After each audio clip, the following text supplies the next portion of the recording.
Step 6, identify key priorities. You know, key priorities are sometimes called strategic priorities, operational priorities, or even KPIs. And sometimes the key priorities are weaknesses that prevent you from hitting your growth, or maybe they're opportunities which need to be pursued.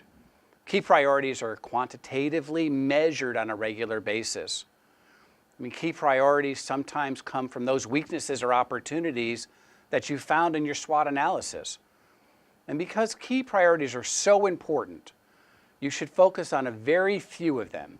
As a matter of fact, no more than 3 priorities should be identified at any given time when you're doing your long-term or strategic planning process. I mean, think about that. I used to have 10. I used to have 10 priorities because as I looked, I said, well, we've got a number of departments. Then I realized 10 was too much, but I knew that each one of my buckets could have 3 priorities, and they operated as individual businesses within my organization. And so if my marketing group had 3, engineering had 3, product development had 3, they were super focused on to make sure that all 3 were attainable, and they created a plan to make sure that they got there. So we have to make sure that we establish expectations for each of those key priorities. And that also then requires you to identify an outcome and a timetable.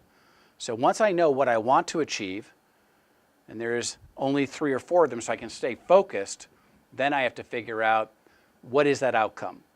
What do I want to do? And when do I want to do that?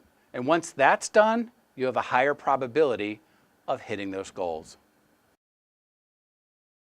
The Road to Excellence, 6 Leadership Strategies to Build a Bulletproof Business is on sale now at shop.sandler.com. Contact a local Sandler trainer to learn more about our Organizational Excellence Management Training Program, or click subscribe to get notified about future management tips.